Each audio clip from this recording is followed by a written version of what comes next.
ವಿಜ್ಞಾನ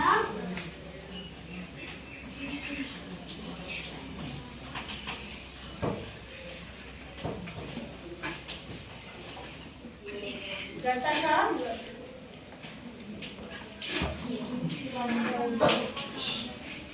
ಗೆಳೆಯ ಉತ್ಪಾದನೆ ಮತ್ತು ನಿರ್ವಹಣೆ. ಘಟಕ 1 ಗೆಳೆಯ ಉತ್ಪಾದನೆ ಮತ್ತು ನಿರ್ವಹಣೆ.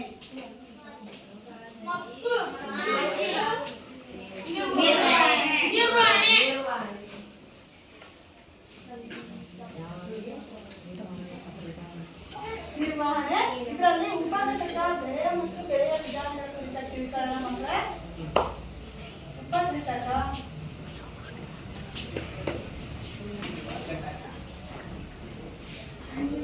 ಬೆಳೆ ಮತ್ತು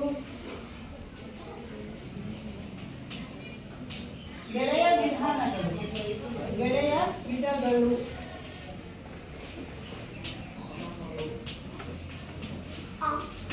ಬೆಳೆ ಮತ್ತು ಬೆಳೆಯ ವಿಧಗಳ ಕುರಿತಾಗಿ ತಿಳ್ಕೊಳ್ಳೋಣ ಮಕ್ಕಳೇ. ನೀವೆಲ್ಲ ಗ್ರಾಮೀಣ ಪ್ರದೇಶದ ವಿದ್ಯಾರ್ಥಿಗಳಾಗಿರೋದ್ರಿಂದ ಹಳ್ಳಿಗಳಲ್ಲಿ ನಡೆಯುವಂತಹ ಕೃಷಿ ಪದ್ಧತಿಗಳ ಕುರಿತಾಗಿ ತಿಳ್ಕೊಂಡಿರ್ತೀರಾ. ಈಗ ನಾನು ನಿಮ್ಗೊಂದು ಕಥೆ ಹೇಳ್ತೀನಿ. ಆ ಕಥೆ ಅದರಲ್ಲಿ ನೀವು ಏನು ತಿಳ್ಕೊಂಡ್ರಿ ಅಂತ ಹೇಳಬೇಕು. ದುಡಿಮೆಯೇ ದುಡ್ಡಿನ ತಾಯಿ ಅಂತ ಇದು ಶೀರ್ಷಿಕೆ. ಇಲ್ಲಿ ಏನಪ್ಪಾ ಅಂದ್ರೆ ಒಂದು ಹಳ್ಳಿಯಲ್ಲಿ ರಾಮಪ್ಪ ಅನ್ನುವಂತ ಒಬ್ಬ ರೈತ ಇರ್ತಾನೆ. ಅವನಿಗೆ ಇಬ್ರು ಸೋಮಾರಿ ಮಕ್ಕಳು ಇರ್ತಾರೆ. ಅವನು ರಾಮಪ್ಪ ಚೆನ್ನಾಗಿ ದುಡಿತಿರ್ತಾರೆ. ಇವ್ರೇನಿಲ್ಲ, ಮನೇಲಿ ಕುತ್ಕೊಂಡು ತಿಂದು ನಿದ್ದೆ ಮಾಡೋದು, ಏನು ಕೆಲಸ ಮಾಡ್ತಿರಲ್ಲ. ದಿನೇ ರಾಮಪ್ಪ ಅದನ್ನ ನೋಡ್ತಾ ಇರ್ತಾನೆ. ಅವನಿಗೂ ಸಹ ವಯಸ್ಸಾಗುತ್ತೆ. ವಯಸ್ಸಾಗಿ ಏನಾಗುತ್ತೆ, ಅನಾರೋಗ್ಯಕ್ಕೀಡಾಗ್ತಾನೆ. ಅನಾರೋಗ್ಯಕ್ಕೆ ಹಾಸಿಗೆ ಹಿಡಿತಾನೆ ಅಂತೀರಲ್ಲ. ಅನಾರೋಗ್ಯಕ್ಕೀಡಾದ್ಮೇಲೆ ಅವನಿಗೆ ಏನಾಗುತ್ತೆ, ಚಿಂತೆ ಆಗುತ್ತೆ. ನನ್ನ ಮಕ್ಕಳುಗಳು ಸೋಮಾರಿಗಳು, ನಾನ್ ಸತ್ಮೇಲೆ ಹೆಂಗಪ್ಪ ಅವ್ರು ದುಡ್ಕೊಂಡು ತಿಂತಾರೆ ಅಂತ ಅವ್ರಿಗೆ ಚಿಂತೆ ಆಗುತ್ತೆ. ಆಗ ಏನ್ ಮಾಡ್ತಾನೆ, ಅವ್ರಿಬ್ರು ಮಕ್ಕಳನ್ನ ಅವ್ನು ಏನ್ ಮಾಡ್ತಾನೆ, ತನ್ನ ಹತ್ರಕ್ಕೆ ಕರೀತಾನೆ. ಕರ್ತ ಏನ್ ಮಾಡ್ತಾನೆ, ಮಕ್ಕಳೇ ನಾನು ಹೊಲದಲ್ಲಿ ಮತ್ತೆ ತೋಟದಲ್ಲಿ ಎಲ್ಲ ಒಂದ್ ಕಡೆಗೆ ಏನ್ ಮಾಡಿದೀನಿ, ಹಣವನ್ನ ಮತ್ತೆ ಬಂಗಾರವನ್ನ, ನಗೆ ನಾಣ್ಯಗಳನ್ನ ಬಚ್ಚಿಟ್ಟಿದೀನಿ. ಹಾಗಾಗಿ ನೀವು ಅದನ್ನ ನಾ ಎಲ್ಲಿಟ್ಟಿದ್ದೀನಿ ಅನ್ನೋದು ನಂಗೆ ಮರ್ತು ಹೋಗ್ಬಿಟ್ಟಿದೆ. ಈಗ ನೀವು ಉಳುಮೆ ಮಾಡುವಾಗ ಅದನ್ನ ಹೊರಗೆ ತೆಕ್ಕೊಳ್ರಿ ಅಂತ ಹೇಳ್ತಾರೆ. ಹಾಗೆ ಹೇಳಿ ಸ್ವಲ್ಪ ದಿನದಲ್ಲೇ ರಾಮಪ್ಪ ಏನ್ ಮಾಡ್ತಾನೆ, ಅನಾರೋಗ್ಯದಿಂದ ಮರಣವನ್ನ ಹೊಂದುತ್ತಾನೆ. ಹಾಗೆ ಆಮೇಲೆ ಏನ್ ಮಾಡ್ತಾರೆ, ಸೋಮಾರಿ ಮಕ್ಕಳು ಒಂದೆರಡು ದಿನ ಹಂಗೆ ಸೋಮಾರಿ ತಂದನೇ ಇರ್ತಾರೆ. ನೆಕ್ಸ್ಟ್ ಅವ್ರ ಅಪ್ಪ ಹೇಳಿದ್ ನೆನಪಾಗುತ್ತೆ ಅವರಿಗೆ. ಮತ್ತೆ ಅವರಿಗೆ ಈಗ ಅವ್ರ ಅಪ್ಪನೂ ಇಲ್ಲ ದುಡ್ಡು ಹಾಕಕ್ಕೆ, ಅನಿವಾರ್ಯವಾಗಿ ದುಡಿಲೇಬೇಕು ತಾನೆ. ಹಾಗಾಗಿ ಏನ್ ಮಾಡ್ತಾರೆ, ಅವ್ರ ಅಪ್ಪ ಹೇಳಿದ್ ನೆನಪಾಗುತ್ತೆ ಅವರಿಗೆ. ನಮ್ಮಪ್ಪ ಹೊಲದಲ್ಲಿ ಏನ್ ಮಾಡಿದಾನೆ, ಹಣವನ್ನ ಮತ್ತು ಬಂಗಾರವನ್ನ ಬಚ್ಚಿಟ್ಟಿದ್ದಾರೆ. ನಾವು ಅದನ್ನ ಏನ್ ಮಾಡ್ಬೇಕು, ಈಗ ತೆಗಿಬೇಕು ಅಂತ ಏನ್ ಮಾಡ್ತಾರೆ.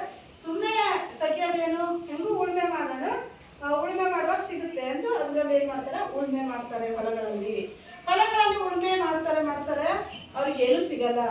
ಮತ್ತೆ ಸಿಗ್ಬೋದು ಬಿಡೋದು, ಹೆಂಗೂ ಉಳುಮೆ ಮಾಡಿವಿ ಅಂತ ಏನ್ ಮಾಡ್ತಾರೆ, ಬಿತ್ತನೆ ಮಾಡ್ತಾರೆ. ಬಿತ್ತನೆ ಮಾಡಿದ್ದು ಫಸ್ಲು ಬರುತ್ತೆ. ಫಸ್ಲು ಹೆಂಗೂ ಬಂದಿದೆ ಅಂತ ಅದನ್ನ ಕಟಾವು ಮಾರ್ತಾರೆ. ಎಷ್ಟೊಂದು ಹಣ ಅವ್ರಿಗೆ ಸಿಗುತ್ತೆ. ಮತ್ತೆ ಇನ್ನೊಂದು ವರ್ಷನೂ ಹಂಗೆ ಮಾಡ್ತಾರೆ. ಹಾಗೂ ಏನು ಅವ್ರ ಹೊಲದಲ್ಲಿ ಅವರಿಗೆ ಬಚ್ಚಿಟ್ಟ ಹಣ ಸಿಗೋದಿಲ್ಲ. ಆದ್ರೆ ಬೆಳೆಯಿಂದ ಹಣ ಅವ್ರಿಗೆ ಸಿಗುತ್ತೆ. ಒಂದು 2-3 ವರ್ಷ ಆದ್ರೂ ಅವರಿಗೆ ಹೊಲದಲ್ಲಿ ತೋಟದಲ್ಲಿ ಯಾವುದೇ ಹಣ ಸಿಗದೆ ಇದ್ದಾಗ ರಾಮಪ್ಪನ ಮಕ್ಕಳು ಏನ್ ಮಾಡ್ತಾರೆ ಅಂದ್ರೆ, ಅವ್ರ ಮಾವನ ಬಳಿಗೆ ಹೋಗ್ತಾರೆ. ಅವ್ರ ಮಾವನ ಬಳಿಗೆ ಹೋಗಿ, ಮಾವ ಈ ರೀತಿ ಅಪ್ಪ ಹೇಳಿತ್ತು, ಏನಂತ ಹೇಳಿದ್ರು ಅವರು, ಈ ಹೊಲದಲ್ಲಿ ಹಣ ಮತ್ತೆ ಬಂಗಾರವನ್ನು ಬಚ್ಚಿಟ್ಟಿದೀನಿ ಅಂತ ಹೇಳಿದ್ರು.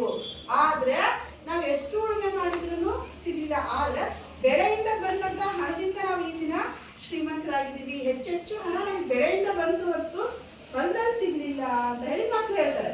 ಆಗ ಅವ್ರ ಮಾವ ಹೇಳ್ತಾನೆ, ಇಲ್ಲ ಮಕ್ಕಳೇ, ನೀವು ನಿಮ್ಮ ಅಪ್ಪ ಹೇಳಿದ ಅರ್ಥ ಇದೆ.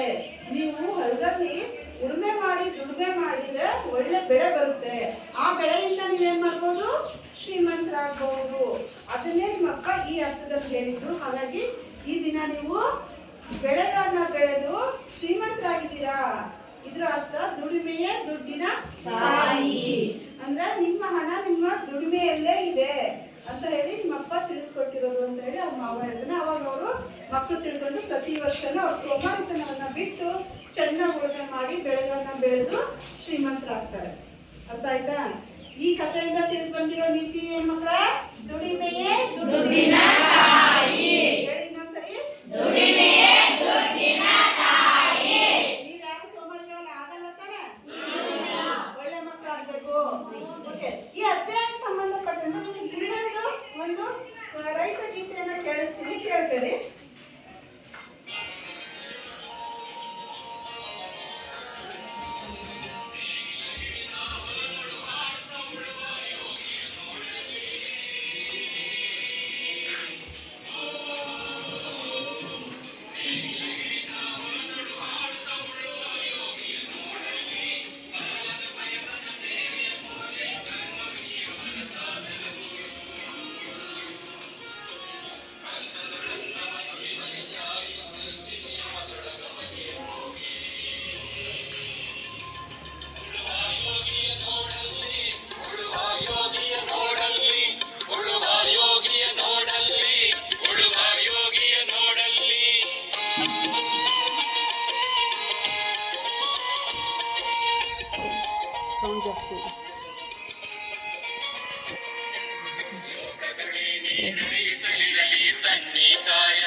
ಉಳುವ ಯೋಗಿಯ ನೋಡಲ್ಲಿ, ಉಳುವ ಯೋಗಿಯ ನೋಡಲ್ಲಿ, ಉಳುವ ಯೋಗಿಯ ನೋಡಲ್ಲಿ. ಗಮನ ಬಿಟ್ಟು ಹಾಡು ಕೇಳ್ತಿದ್ದೀರಾ? ಕೇಳಿ.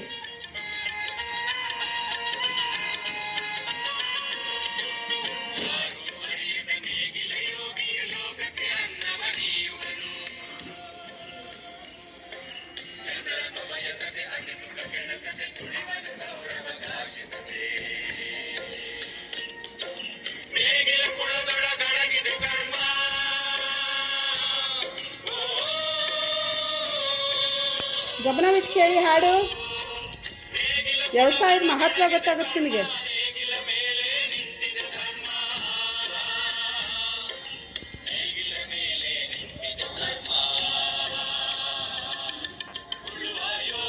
ನೋಡಲಿ ಉಳುವ ಯೋಗಿಯ ನೋಡಲಿ, ಉಳುವ ಯೋಗಿಯ ನೋಡಲಿ, ಉಳುವ ಯೋಗಿಯ ನೋಡಲಿ, ಯೋಗಿಯ ನೋಡಲಿ, ಉಳುವ ಯೋಗಿಯ ನೋಡಲಿ, ಉಳುವ ಯೋಗಿಯ ನೋಡಲಿ, ಉಳುವ ಯೋಗಿಯ ನೋಡಲಿ.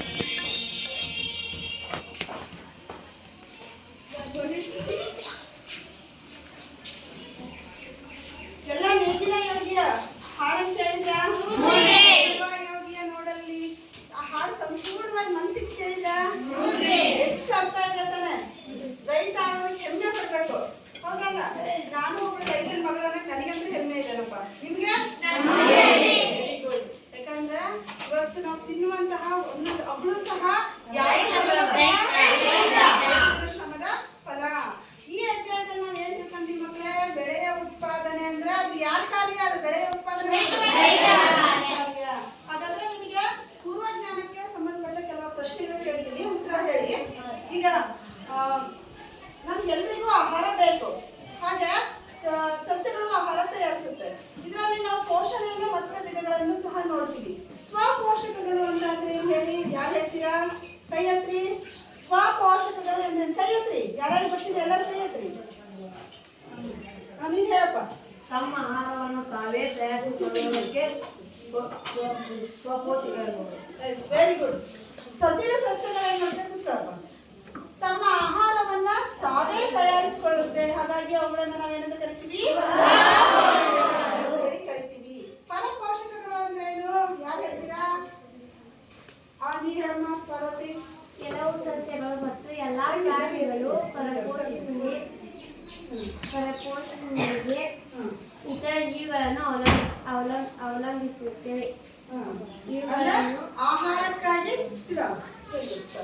ಇತರೆ ಜೀವಿಗಳನ್ನ ಅವಲಂಬಿಸಿರುವಂತಹ ಜೀವಿಗಳನ್ನ ಏನಂತ ಕರಿತೀವಿ? ಕರಿತೀವಿ.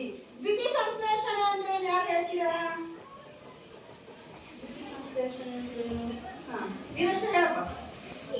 ಸಸ್ಯವಿದ್ದ ಪತ್ರ ಇತ್ತು, ಬೇರು ಹೀರಿಕೊಂಡ ನೀರು ಮತ್ತು ಲವಣಗಳು, ಸೂರ್ಯನ ಬೆಳಕು ಇವೆಲ್ಲವನ್ನು ಕೂಡಿಸಿದಾಗ ಪಿಷ್ಟ ಮತ್ತು ನೀರಾವರಿ ಆಕ್ಸಿಜನ್. ಇದು ಏನಾಗುತ್ತೆ? ದ್ವಿತೀಯ ಸಂಶ್ಲೇಷಣೆ. ದ್ವಿತೀಯ ಸಂಶ್ಲೇಷಣೆ ಅಂದ್ರೆ ನೀವೆಲ್ಲ ಗಮನಿಸಿರ್ತೀವಿ ಮಕ್ಕಳೇ, ಹಸಿರು ಸಸ್ಯದ ಎಲೆಗಳು ಹೆಂಗಿರುತ್ತೆ? ಎಲೆಗಳು ಹಸಿರಾಗಿರೋ ಕಾರಣ ಏನು? ಅದರಲ್ಲಿ ಪಚ್ಚ ಹರಿತ್ತು ಕ್ಲೋರೋಫಿಲ್ ಅಂತ ನೋಡ್ರಿ. ಅದು ಎಲೆಗಳಲ್ಲಿ ಇರೋದ್ರಿಂದ ಅದರ ಬಣ್ಣ ಏನಾಗಿರುತ್ತೆ? ಹಾಗೆ ವಾತಾವರಣದಲ್ಲಿರುವಂತಹ ಕಾರ್ಬನ್ ಡೈಆಕ್ಸೈಡ್, ನೀರು, ಹಾಗೆ ಸೂರ್ಯನ ಬೆಳಕನ್ನ ಸಹ ಇದು ಬಳಸ್ಕೊಂಡು ಏನ್ ಮಾಡುತ್ತೆ? ಸಸ್ಯಗಳು ಸೂರ್ಯನ ಬೆಳಕನ್ನು ಸಹ ಬಳಸ್ಕೊಳ್ಳುತ್ತೆ. ಕಾರ್ಬನ್ ಡೈಆಕ್ಸೈಡು, ತನ್ನಲ್ಲಿರೋ ಪತ್ರ ಹರಿಸು ಮತ್ತು ನೀರು ಇವುಗಳನ್ನೆಲ್ಲ ಬಳಸ್ಕೊಂಡು ತನ್ನ ಆಹಾರವನ್ನ ತಾವೇ ತಯಾರಿಸಿಕೊಳ್ಳುತ್ತೆ. ಹಾಗೆ ಈ ಒಂದು ಪ್ರಕ್ರಿಯೆಗೆ ದ್ವಿತೀಯ ಸಂಶ್ಲೇಷಣೆ ಅಂತ ಹೇಳ್ತೀವಿ. ಈ ಪ್ರಕ್ರಿಯೆಯಲ್ಲಿ ಹಸಿರು ಸಸ್ಯಗಳು ಆಕ್ಸಿಜನ್ ಅನ್ನ ಒಟ್ಟು ಅಂದ್ರೆ ಆಕ್ಸಿಜನ್ ಅನ್ನ ಬಿಡುಗಡೆ ಮಾಡುತ್ತೆ. ನಾವೆಲ್ಲ ಉಸಿರಾಟದಲ್ಲಿ ಪಡ್ಕೊಳ್ತೀವಲ್ಲ ಅದು ಯಾವುದು? ಗೊತ್ತಾಯ್ತಾ ಮಕ್ಕಳೇ? ನೆಕ್ಸ್ಟ್ ಮುಂದಿನ ಪ್ರಶ್ನೆ, ಈ ಪರಪೋಷಕಗಳಲ್ಲಿ ನಾವು ಮತ್ತೆ ವಿಧಗಳನ್ನ ನೋಡ್ತೀವಿ. ಆ 3 ವಿಧಗಳಿದ್ದಾವೆ. ಯಾವ್ಯಾವ ಗೊತ್ತಾ ನಿಮಗೆ? ಯಾರು ಹೇಳ್ತೀರಾ? ಕೇಳಪ್ಪ. ಸಸ್ಯಾಹಾರಿ, ಮಾಂಸಾಹಾರಿ, ಮಿಶ್ರಾಹಾರಿ. ನಾವು ಪರಪೋಷಕಗಳಲ್ಲಿ ಸಸ್ಯಾಹಾರಿ, ಮಾಂಸಾಹಾರಿ, ಮಿಶ್ರಾಹಾರಿ 3 ವಿಧಗಳನ್ನ ನೋಡ್ತೀವಿ. ಸಸ್ಯಾಹಾರಿ ಅಂದ್ರೆ ಯಾರು ಹೇಳ್ತೀರಾ? ಮೊಲ, ಹಸು, ಆಡು. ಉದಾಹರಣೆ ಹೇಳ್ತೀವಿ. ಎಂದರೇನು? ಸಸ್ಯಗಳನ್ನು ಮಾತ್ರ ತಿನ್ನುವ ಪ್ರಾಣಿ ಅಥವಾ ಮನುಷ್ಯರಿಗೆ ಸಸ್ಯಾಹಾರಿ. ಅಂದ್ರೆ ಸಸ್ಯಗಳನ್ನು ತಿಂದು ಬದುಕುವಂತಹ ಜೀವಿಗಳಿಗೆ ಏನಂತ ಕರಿತೀವಿ ಮಕ್ಕಳೇ? ಮಾಂಸಾಹಾರಿಗಳು ಅಂದ್ರೆ ಏನು? ಯಾರು ಹೇಳ್ತೀರಾ?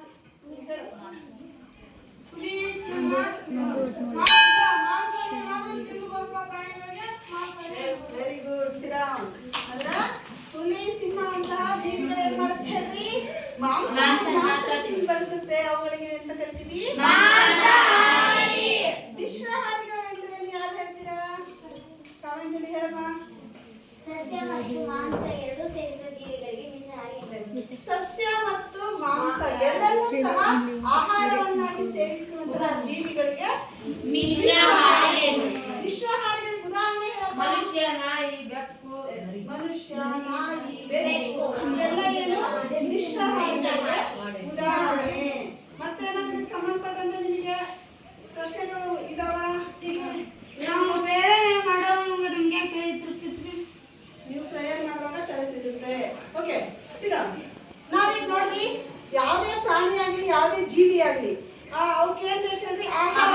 ನೀವು ಪ್ರತಿದಿನ ಎಲ್ಲ ತಿಂಡಿ ತಿಂದು ಬಂದಿರಲ್ಲ, ಮಧ್ಯಾಹ್ನ ಊಟ ಮಾಡ್ತೀರಾ, ರಾತ್ರಿನೂ ಊಟ ಮಾಡ್ತೀರಾ. ಅಂದ್ರೆ ಒಂದ್ ದಿನದಲ್ಲಿ ಕಡಿಮೆ ಅಂದ್ರೆ 3 ಸಾರಿ ಊಟ ಮಾಡ್ತೀರಾ. ಯಾಕಂತ ಹಂತವಾಗಿ ಊಟ ಮಾಡ್ತೀರಾ? ನಿಮ್ ದೇಹಕ್ಕೆ ಶಕ್ತಿಯ ಅವಶ್ಯಕತೆ ಇರುತ್ತೆ. ಶಕ್ತಿ ಬೇಕು ಅಂದ್ರೆ ಅದು ನಮ್ಗೆ ಯಾವ ರೂಪದಲ್ಲಿ ಹೋಗ್ಬೇಕು? ಹೋಗ್ಬೇಕು. ಈಗ ನೀವು ಬೆಳಗ್ಗೆ ಬರ್ತೀರಾ, ನಾನು ನಿಮ್ಮನ್ನ ಗಮನಿಸಿದ್ದೀನಿ. ಪ್ರೇಯರ್ ನಿಂತಾಗ ಏನಾಗುತ್ತೆ? ಒಂದಿಬ್ರು 3 ತಲೆ ಸುತ್ತುತ್ತೆ ಅಂತ ಒಂದು ಸೈಡ್ ಕುತ್ಕೊಂತೀರ. ಅದ್ರಲ್ಲೂ ನಾವು ಅದನ್ನ ಗಮನಿಸ್ತಾ ಇರೋದು ಯಾವ ಮಕ್ಕಳಲ್ಲಿ? ಇಲ್ಲಿ ಅಂದ್ರೆ ಹಾಲಿ ಕಡ್ಕೋಳ ಗ್ರಾಮದಲ್ಲಿ ಇರೋ ಮಕ್ಕಳಿಗೆ ಕಡಿಮೆ ಅದು ತಲೆ ಸುತ್ತೋದು. ಅದು ಜಾಸ್ತಿ ಇರೋದೇನು? ಹೊರಗೆ ಬೇರೆ ಹಳ್ಳಿಗಳಿಂದ ಬರುವಂತಹ ಮಕ್ಕಳಿಗೆ ತಲೆ ಸುತ್ತಾ ಇದೆ. ಕಾರಣ ಇರೋದ್ರಿಂದ ಹದಿಹರೆಯದ ವಿದ್ಯಾರ್ಥಿಗಳಾಗಿರೋದ್ರಿಂದ ನಿಮಗೆ ಆಹಾರದ ಅವಶ್ಯಕತೆ ಹೆಚ್ಚಾಗಿರುತ್ತೆ ಮಕ್ಕಳೇ. ನೀವು ಬೆಳಗ್ಗೆ ಬರುವಂಥ ಅವಸರದಲ್ಲಿ ಕಡಿಮೆ ಆಹಾರವನ್ನು ಸೇವಿಸಿ ಬಂದಿರ್ತೀರಾ. ಹಾಗಾಗಿ ಆ ಪ್ರಯಾಣದಲ್ಲಿ ಒಂದು 5-10 ನಿಮಿಷ ನಿಲ್ಲೋ ಅಷ್ಟರಲ್ಲಿ ನಿಮಗೆ ನೀವು ಅದರಲ್ಲೂ 2-3 ಕಿಲೋಮೀಟರ್ ನಡ್ಕೊಂಡ್ಬರ್ತೀರಾ. ನಡ್ಕೊಂಬರೋದ್ರಿಂದ ನೀವು ತಿಂದಂಥ ಆಹಾರ ಅಲ್ಲೇ ವ್ಯಯ ಆಗಿರುತ್ತೆ. ಅರ್ಥ ಆಗ್ತಿದೆಯಾ? ನೀವು ತಿಂದಂಥ ಆಹಾರ ಶಕ್ತಿ ಆಗುತ್ತೆ ಮಕ್ಕಳೇ. ಅದು ಆ ಶಕ್ತಿ ನಮ್ಮ ದೈನಂದಿನ ಚಟುವಟಿಕೆಗಳಿಗೆ ಬಳಕೆ ಆಗುತ್ತೆ. ನೀವು ಚಟುವಟಿಕೆಯಿಂದ ಇರಬೇಕು ಅಂದ್ರೆ ನಿಮ್ಗೆ ಏನ್ ಬೇಕು? ಅಂದ್ರೆ ಇಂಡೈರೆಕ್ಟ್ಲಿ ಶಕ್ತಿ ಬೇಕು, ಡೈರೆಕ್ಟ್ಲಿ ಶಕ್ತಿ ಬೇಕು ಅಂದ್ರೆ ಇಂಡೈರೆಕ್ಟ್ಲಿ ನಮ್ಗೆ ಆಹಾರ ಬೇಕು. ಅರ್ಥ ಆಗ್ತಿದ್ಯಾ? ನೀವು ಆಹಾರದ ಕಡಿಮೆ ತಿನ್ಬೇಕಿದೆ, ಅದಕ್ಕೆ ತಲೆ ಸುತ್ತುತ್ತೆ. ಮತ್ತೇನಾದ್ರು ಪ್ರಶ್ನೆ ಇದೆಯಾ? ಅದೇ ಹೇಳಿದ್ನಲ್ಲ, ನೀವು ತಿಂದಂತ ಆಹಾರ ಕೇವಲ ನಿಮಗೆ ಶಕ್ತಿಗಷ್ಟೇ ಅದು ವ್ಯಯ ಆಗಲ್ಲ, ನಿಮ್ ಬೆಳವಣಿಗೆಗೂ ಸಹ ಅದೇನಾಗ್ತಾ ವ್ಯಯ ಆಗ್ತಾ ಇರುತ್ತೆ. ನೀವು ತಿಂದಂತ ಆಹಾರ ಸಾಮಾನ್ಯವಾಗಿ ಒಂದು ಹಂತದವರೆಗೆ ಮಾತ್ರ ಬೆಳವಣಿಗೆ ಇರುತ್ತೆ ಮಕ್ಕಳೇ. 20, 22, 25 ವರ್ಷದ ಮಟ್ಟ ನಾವು ಅದರಲ್ಲೂ ನಿಮ್ಮ ಹದಿಹರೆಯದವರಲ್ಲಿ 13ರಿಂದ ಹಿಡಿದು 19ವರೆಗೂ ಅತಿ ವೇಗದ ಬೆಳವಣಿಗೆ ಇರುತ್ತೆ. ಅರ್ಥ ಆಗ್ತಿದೆಯಾ? ನಿಮ್ಮ ದೇಹದಲ್ಲಿ ಮಾನಸಿಕವಾಗಿ ದೈಹಿಕವಾಗಿ ಅತಿ ವೇಗದ ಬೆಳವಣಿಗೆ ಆಗೋದ್ರಿಂದ ನಿಮಗೆ ಆಹಾರ ಅತ್ಯವಶ್ಯಕವಾಗಿ ಬೇಕಾಗಿರುತ್ತೆ. ಏನಪ್ಪ? ನಾವು ಆಹಾರ ಊಟ ಮಾಡ್ಕೊಂಡ್ರೆ ಯಾಕೆ ಆಹಾರ ಅದೇ ನೀವು ಆಹಾರ ಸೇವನೆ ಮಾಡಿ ಬಂದಿರ್ತೀರಿ, ಅಲ್ಲಿಂದ ಇಲ್ಲಿ ನಡ್ಕೊಂಡ್ ಬಂದಿರ್ತೀರಲ್ಲ, ಅಲ್ಲಿ ಶಕ್ತಿ ವ್ಯಯ ಆಗಿರುತ್ತೆ. ಹಾಗೆ ನೀವು ಹದಿಹರೆಯದವರಾಗಿರೋದ್ರಿಂದ ಕಡಿಮೆ ಆಹಾರ ಸೇರಿಸಿದ್ರಿ ಅಂದ್ರೆ ನೀವು ಬರೀ ನಡ್ಕೊಂಡ್ ಬರೋದಕ್ಕೆ ಶಕ್ತಿ ಹೋಗಿರುತ್ತೆ ಮಕ್ಕಳು. ಹಾಗೆ ನಿಮ್ಮಲ್ಲಿ ಬೆಳವಣಿಗೆನೂ ಸಹ ಆಗ್ತಾ ಇರುತ್ತೆ. ನೀವು ತಿಂದಂತ ಆಹಾರ ಬರೀ ನಿಮಗೆ ನಿಮ್ಮ ಚಲನವಲನಗಳಿಗೆ ಅಷ್ಟೇ ಖರ್ಚಾಗಲ್ಲ, ನಿಮ್ಮ ಬೆಳವಣಿಗೆಗೂ ಸಹ ಅದು ಅವಶ್ಯಕ ಆಗಿರುತ್ತೆ. ಹಾಗಾಗಿ ಈ ವಯಸ್ಸಲ್ಲಿ ನೀವೇನ್ ಮಾಡ್ಬೇಕು? ಚೆನ್ನಾಗಿ ಆಹಾರ ಸೇವನೆ ಮಾಡಬೇಕು. ಸಮತೋಲಿತ ಆಹಾರ, ಎಲ್ಲ ಸೊಪ್ಪು, ತರಕಾರಿಗಳು, ಹಣ್ಣು, ಹಾಲು, ಮೊಟ್ಟೆ, ಮಾಂಸ ಎಲ್ಲವನ್ನೂ ಸಹ ಸೇವನೆ ಮಾಡಬೇಕು. ನೀವು ಸಸ್ಯಾಹಾರಿಗಳಾಗಿದ್ರೆ ಮಾಂಸವನ್ನು ಹೊರತುಪಡಿಸಿ ಹಾಲು, ಮೊಟ್ಟೆ, ತರಕಾರಿ, ಹಣ್ಣು ಇವನ್ನೆಲ್ಲ, ಮತ್ತೆ ಧಾನ್ಯಗಳು, ವಿವಿಧ ಬಗೆಯ ಧಾನ್ಯಗಳು ಅಂದ್ರೆ ಅಕ್ಕಿ, ರಾಗಿ, ಗೋಧಿ, ಜೋಳ, ಸಿರಿಧಾನ್ಯಗಳು, ನವಣೆ, ಸಜ್ಜೆ, ಹೀಗೆ ಎಲ್ಲಾ ತರಹದ ಆಹಾರವನ್ನು ಸೇವನೆ ಮಾಡಬೇಕು. ಅವಾಗ ನೀವು ದಷ್ಟಪುಷ್ಟವಾಗಿ ಚೆನ್ನಾಗಿ ಬೆಳವಣಿಗೆಯನ್ನು ಹೊಂದ್ತೀರಾ. ಈ ತರ ತಿನ್ನಲ್ಲ. ಚೆನ್ನಾಗಿ ಊಟ ಮಾಡ್ತೀರಾ ಎಲ್ಲರೂ? Very good. ಸಿಡಮ್. ಓಕೆ, ಇನ್ನ ಮುಂದುವರೆದ ಮಕ್ಕಳೇ, ನಾವೀಗ ಕೃಷಿ ಪದ್ಧತಿಗಳು ಅದರಲ್ಲಿ ಬೆಳೆ ಮತ್ತು ಬೆಳೆಯ ವಿಧಗಳ ಕುರಿತಾಗಿ ತಿಳಿದುಕೊಳ್ಳೋಣ. ಈಗ ನಿಮಗೆಲ್ಲ ಕೃಷಿ ಚಟುವಟಿಕೆಗಳ ಬಗ್ಗೆ ಗೊತ್ತು. ಗೊತ್ತಾ? ಆ ಕೃಷಿ ಚಟುವಟಿಕೆಯ ಉಗಮ ಹೇಗಾಯ್ತು ಅಂತ ಗೊತ್ತಾ? ಇಲ್ಲ. ಕೃಷಿಯ ಉಗಮ ಸುಮಾರು ಕ್ರಿಸ್ತಪೂರ್ವ 10,000ಕ್ಕಿಂತಲೂ ಮೊದಲು ಮಕ್ಕಳೇ. ಕ್ರಿಸ್ತಪೂರ್ವ 10,000ಕ್ಕಿಂತಲೂ ಮೊದಲು ಜನಗಳು ಹೆಂಗಿದ್ರಪ್ಪ ಅಂತ ಅಂದ್ರೆ ಅನಾಗರಿಕರಾಗಿದ್ರು, ಅಲೆಮಾರಿಗಳಾಗಿದ್ರು. ಅಲೆಮಾರಿಗಳು ಅಂದ್ರೆ ಏನ್ ಹೇಳಿ? ಊಟಕ್ಕಾಗಿ ಅಂದ್ರೆ ಆಹಾರಕ್ಕಾಗಿ ಒಂದು ಸ್ಥಳದಿಂದ ಇನ್ನೊಂದು ಸ್ಥಳಕ್ಕೆ ಅಲ್ದಾಡ್ತಿದ್ರು. ಅಂತಹ ಅಲೆಮಾರಿ ಜನಾಂಗ ಇತ್ತು. ಈ ರೀತಿ ಒಂದು ಹಂತದಲ್ಲಿ ಆಹಾರಕ್ಕಾಗಿ ಗುಂಪಾಗಿ ಅಲ್ದಾಡಕ್ಕೆ ಸ್ಟಾರ್ಟ್ ಮಾಡಿದ್ರು. ನಂತರದಲ್ಲಿ ಏನ್ ಮಾಡಿದ್ರು? ಹಣ್ಣು, ತರಕಾರಿಗಳು, ಹಸಿ ತರಕಾರಿಗಳನ್ನ ಸೇವನೆ ಮಾಡಕ್ ಸ್ಟಾರ್ಟ್ ಮಾಡಿದ್ರು. ಹಾಗೆ ಇನ್ನ ಮುಂದಿನ ಹಂತದಲ್ಲಿ ಏನ್ ಮಾಡಿದ್ರು? ಒಂದು ಸ್ಥಳದಲ್ಲಿ ವಾಸ ಮಾಡಿ ಒಂದು ನಿರ್ದಿಷ್ಟವಾದ ಜಮೀನಿನಲ್ಲಿ ಆಹಾರಗಳನ್ನ ಬೆಳೆಯಕ್ಕೆ ಸ್ಟಾರ್ಟ್ ಮಾಡಿದ್ರು. ಅದಕ್ಕಿಂತ ಮೊದಲು ಏನ್ ಮಾಡಿದ್ರು? ಬೇಟೆ ಆಡೋದ್ರ ಮೂಲಕನೂ ಸಹ ಬೇಟೆಯಾಡಿ ಮಾಂಸವನ್ನ ತಿಂದು ಬದಲಾಗಿ ಸ್ಟಾರ್ಟ್ ಮಾಡಿದ್ರು. ಈಗ ಹಂತವಾಗಿ ನಾಗರಿಕತೆ ಏನಾಗ್ತಾ ಹೋತು, ಸುಧಾರಿಸ್ತಾ ಹೋತು. ಹಂಗೆ ಏನ್ ಮಾಡಿದ್ರು? ಕೊನೆಗೆ ಏನ್ ಮಾಡಿದ್ರು? ಒಂದು ನಿರ್ದಿಷ್ಟವಾದ ಜಾಗದಲ್ಲಿ ಅವ್ರು ಏನ್ ಮಾಡಿದ್ರು? ನೆಲೆ ಊರಕ್ಕೆ ಅಲೆಮಾರಿತನವನ್ನ ಬಿಟ್ಟು ನೆಲೆ ಊರಿ ಏನ್ ಮಾಡಿದ್ರು? ಬೆಳೆಗಳನ್ನ ಬೆಳೆಯಕ್ಕೆ ಸ್ಟಾರ್ಟ್ ಮಾಡಿದ್ರು. ಈ ರೀತಿ ನಾವು ಕೃಷಿಯ ಉಗಮ ಆಗಿರೋದನ್ನ ಗಮನಿಸಬಹುದಾಗಿದೆ ಮತ್ತೆ. ಹಾಗಾದ್ರೆ ಬೆಳೆ ಅಂದ್ರೆ ಏನು ಅಂತ ಹೇಳೋಣ.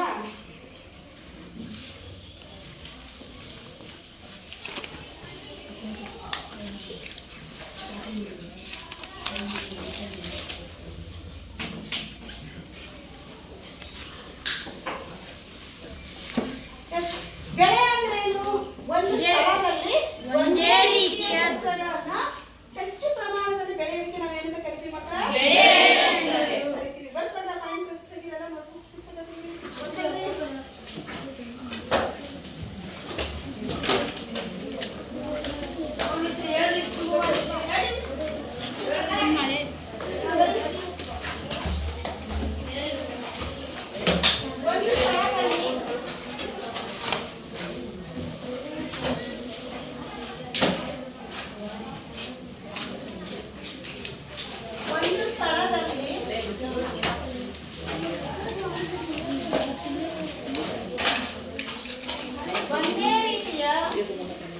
ಒಂದೇ ರೀತಿಯ ಸಸ್ಯಗಳನ್ನು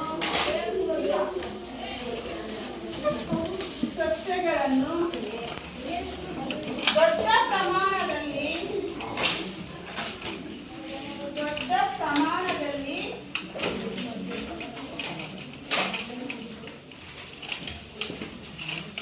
ಬೆಳೆಯುವುದಕ್ಕೆ ಅಥವಾ ಉಳುಮೆ ಮಾಡುವುದಕ್ಕೆ ಎಂದು ಬರುತ್ತದೆ. ಬೆಳೆದು ಕೃಷಿ ಮಾಡುವುದಕ್ಕೆ ಎಂದು ಬರುತ್ತದೆ. ಬೆಳೆದು ಕೃಷಿ ಮಾಡುವುದಕ್ಕೆ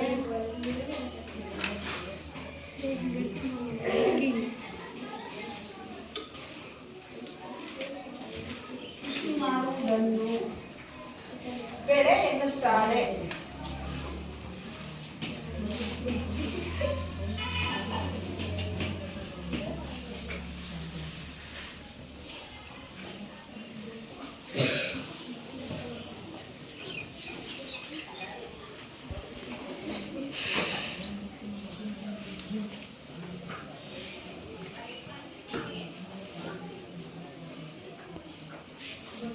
ಗೊತ್ತಿದ್ದೀರಾ?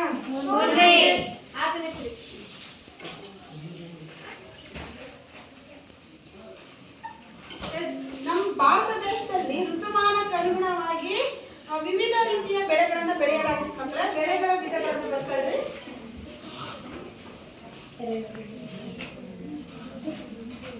ಬೆಳೆಯ ವಿಧಗಳು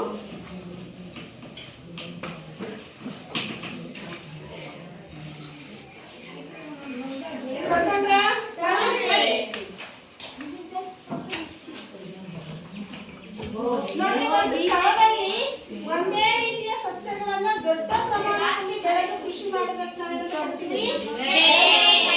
ಫಾರ್ ಎಕ್ಸಾಂಪಲ್, ಇನ್ನೊಂದು ಎಕರೆ ಜಮೀನಿದೆ ಅಂತ ಅನ್ಕೊಳ್ಳಿ. ಆ ಜಮೀನಿನಲ್ಲಿ ಒಂದೇ ರೀತಿಯ ಸಸ್ಯಗಳು ಒಂದೇ ಸಾವಿ ಬೆಳೆದಿರಾ ನೀವು? ನೀವು ಯಾವ್ದು ಬೆಳೆದಿರಾ? ಓಕೆ, ಮೆಕ್ಕೆಜೋಳ ಬೆಳೆದಿದ್ದೀರಾ ನೀವು? ಮೆಕ್ಕೆಜೋಳ ಬೆಳೆದಿಯಾ? ನಿಮ್ದು 1 ಎಕರೆ ಇದೆಯೋ, 4 ಎಕರೆ ಇದೆಯೋ, 40 ಎಕರೆ ಇದೆಯೋ, ಒಟ್ಟು ಆ ಸ್ಥಳದಲ್ಲಿ ಒಂದೇ ರೀತಿಯ ಗೋಧಿ ಬೆಳೆದಿರಾ? Very good. ಒಂದೇ ರೀತಿಯ ಸಸ್ಯ ಮೆಕ್ಕೆಜೋಳ ಬಗ್ಗೆ ಕಂಪ್ಲೀಟ್ ಆಗಿ ಮೆಕ್ಕೆಜೋಳವನ್ನೇ ಬೆಳೆಯೋದಕ್ಕೆ ನಾವೇನಂತ ಕರಿತೀವಿ? ಅದನ್ನು ದೊಡ್ಡ ಪ್ರಮಾಣದಲ್ಲಿ ಬೆಳೆಯುವ ವಿಧಾನಕ್ಕೆ ನಾವೇನಂತ ಕರಿತೀವಿ ಮಕ್ಕಳ? ಕರಿತೀವಿ. ಬೆಳೆಯ ವಿಧಗಳಲ್ಲಿ ನಾವು ಪ್ರಮುಖವಾಗಿ ಧಾನ್ಯಗಳು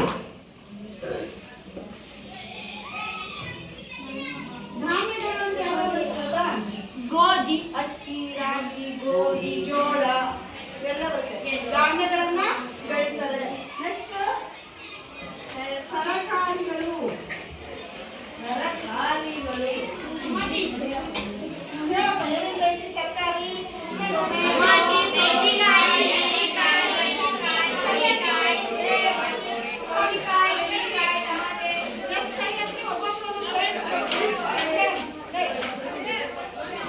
ಬೆಂಡೆಕಾಯಿ, ಸೌತೆಕಾಯಿ, ಟೊಮೆಟೊ, ಹೀರೆಕಾಯಿ,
ಏನ್ ಗೊತ್ತಾ? ಸರಿಯಾಗಿ ನೀರು ಸಿಕ್ಕಲ್ಲ. ಬೆಳೆ ವ್ಯವಸಾಯದ ಭೂಮಿಯಲ್ಲಿ ಹಲವಾರು ಕಾರಣಗಳಿದೆ. ಮತ್ತೆ ಬೆಳೆ ಬೆಳೆದಿರೋದಕ್ಕೆ ಕೆಲವೊಮ್ಮೆ ಋತುಮಾನಕ್ಕೆ ಅನುಗುಣವಾಗಿ ನಾವು ಬೆಳೆಗಳನ್ನ ಬದಲಾಯಿಸಬೇಕಾಗುತ್ತೆ. ಆಮೇಲೆ ಕೆಲವೊಮ್ಮೆ ಭೂಮಿ ಬಂಜರಾಗಿರುತ್ತೆ. ಆಮೇಲೆ ಭೂಮಿಯಲ್ಲಿ ಕೆಲವಾರು ಪೋಷಕಾಂಶಗಳ ಕೊರತೆ ಇರುತ್ತೆ. ಹಾಗಾಗಿ ನೀವು ಬಳಸುವಂತಹ ಬೀಜ ಇರ್ತಲ್ಲ, ಅವು ಯಾವಾಗ ಯೋಗ್ಯ ಇಲ್ಲ ಅಂತಂದ್ರೆ ಅವಾಗಲೂ ಚೆನ್ನಾಗಿ ಬೆಳೆಯಲ್ಲ. ಈಗ ಹಲವಾರು ಕಾರಣ ಇರುತ್ತೆ. ಆಮೇಲೆ ನೀರಿನ ಲಭ್ಯತೆಯೂ ಸಹ ಕಡಿಮೆ ಇರುತ್ತೆ. ಹಾಗಾಗಿ ನಾವು ಆ ಭೂಮಿ ಮಣ್ಣಿನ ಒಂದು ಗುಣಗಳನ್ನ ಅಧ್ಯಯನ ಮಾಡಿ ಬೆಳೆಗಳನ್ನ ಬೆಳಿಬೇಕಾಗುತ್ತೆ. ಅರ್ಥ ಆಗ್ತಿದ್ಯಾ? ಮತ್ತೇನಾದ್ರು ಪ್ರಶ್ನೆ ಇದೆಯಾ? ಮುಂದಿನ ತರಗತಿಗಳಲ್ಲಿ ನಾವಿನ್ನ ಹೆಚ್ಚೆಚ್ಚು ಬಳಸೋದ್ರಿಂದ ನಿನ್ನೆ ನಾವು ಚಟುವಟಿಕೆ ಹೇಳಿದ್ರಲ್ಲ, ಇದು ಒಂದು ವಾರದಿಂದ ಹೇಳಿ ಚಟುವಟಿಕೆ ನೋಡ್ರಿ. ನಾವು ಬೀಜನ ಬಿತ್ತನೆ ಮಾಡಿದಾಗ ಯಾವ ರೀತಿ ನೀವು ಹಿಂದಿನ ವಾರದಲ್ಲಿ ಏನ್ ಮಾಡಿದ್ರಿ? ಹಿಂದಿನ ವಾರದಲ್ಲಿ ಮೊಳಕೆ ಕಟ್ಟೋದಕ್ಕೆ ಹೇಳಿದೆ. ಮೊಳಕೆ ಕಾಳುಗಳದ್ದು ಕಟ್ಟಿದ್ದು ಚೆನ್ನಾಗಿ ಬಂತು. ಅದನ್ನ ನಾನು ನಿಮಗೆಲ್ಲ ನಿಮ್ ಟಿಫನ್ ಬಾಕ್ಸ್ ಹೊಡ್ಕೊಂಡು ಡೈಲಿ ತಿನ್ಬೇಕೆಲ್ಲರೂ. ನೋಡ್ರಿ, ಮೊಳಕೆ ಕಾಳುಗಳನ್ನ ತಿಂದ್ರು ನಿಮ್ಗೆ ಸುಸ್ತಾಗೋದು, ತಲೆ ಸುತ್ತಾಗೋದು ಬರಲ್ಲ. ಅರ್ಥ ಆಗ್ತಿದ್ಯಾ? ಹಾಗೆ ಇದು ಒಂದು ಚಟುವಟಿಕೆ ಹೇಳಿದ್ದೆ. ಎಲ್ಲರೂ ಸೋಮವಾರ ಹೇಳಿದ್ದೀನಿ. ಓಕೆ, ಈ ಚಟುವಟಿಕೆ ಏನಪ್ಪ, ನೀವು ಯಾವುದೇ ವೇಸ್ಟ್ ಇರುವಂತಹ ಯಾವುದೇ ಒಂದು ಕಂಟೈನರ್ ಏನಾದ್ರು ಇರ್ಬೋದು, ಅದರಲ್ಲಿ ಮಣ್ಣು ಹಾಕಿ ಯಾವುದೇ ಗಿಡಗಳನ್ನ ಬಿತ್ತನೆ ಮಾಡಿ ಅದನ್ನ ಬೆಳವಣಿಗೆ ಹಂತದಲ್ಲಿ ಗಮನಿಸಿ ಅಂತ ಹೇಳಿದೆ. ಏನ್ ಹಾಕ್ತೀಯಮ್ಮ? ಅಲಸಂದಿ ಕಾಳು ಹಾಕ್ತೀಯ?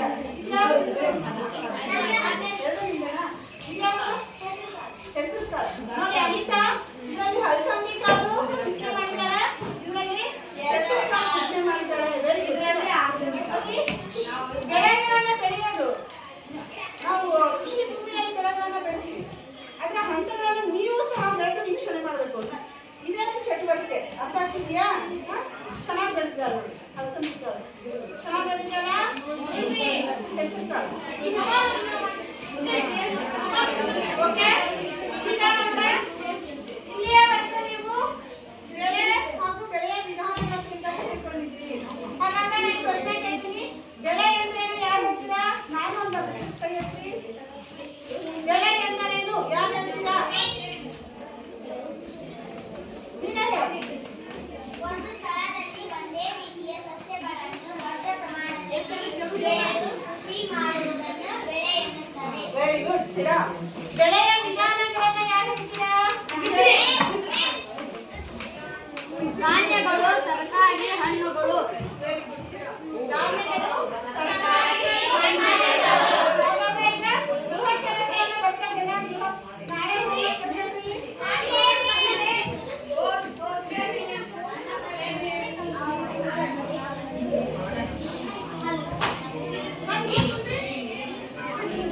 ಗೃಹ ಕೆಲಸ ಬರ್ಕೊಂಡ್ರಿ.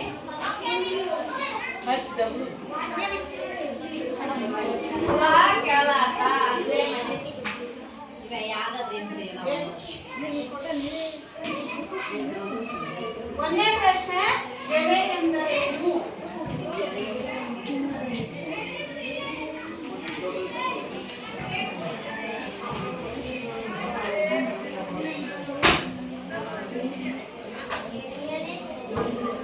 ಎರಡನೇ ಪ್ರಶ್ನೆ, ಬೆಳೆಯ ವಿಧಗಳು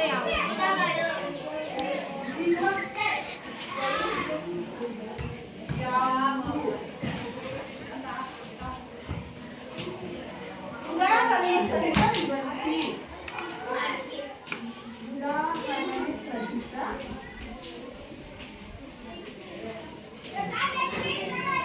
ವಿವರಿಸಿ.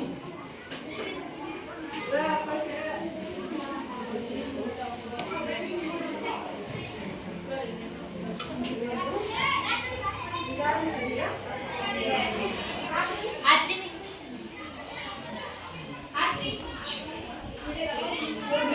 ವಿಧಿ ಸಂಶ್ಲೇಷಣೆ ಅಂದ್ರೆ ಅದನ್ನು ಬರ್ಕೊಂಡ್ಬಂದ್ವಿ. ವಿಧಿ ಸಂಶ್ಲೇಷಣೆ.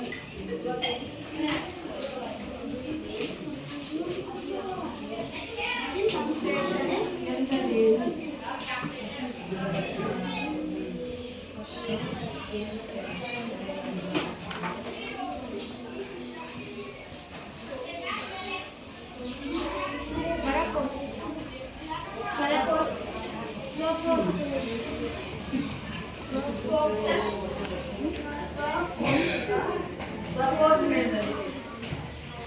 ಜೀವಿಗಳು ಸ್ವಪೋಷಕ ಜೀವಿಗಳು ಮತ್ತು ಪರಪೋಷಕ ಜೀವಿಗಳಿಗಿರುವ ವ್ಯತ್ಯಾಸವೇನು? ಪರಪೋಷಕ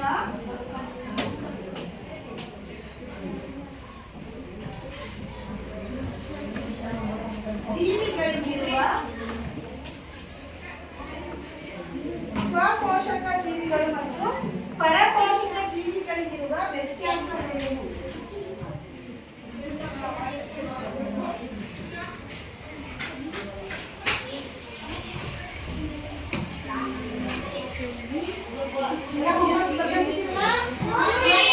ಹಾಗೆ ಚಟುವಟಿಕೆ ಏನು ಹೇಳ್ತೀನಿ ನಾನು?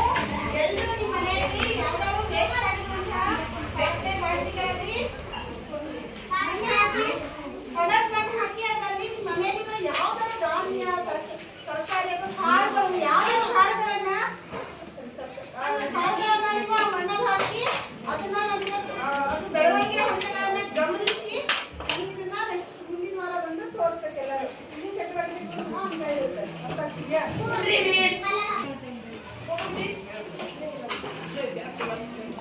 ಸರಿ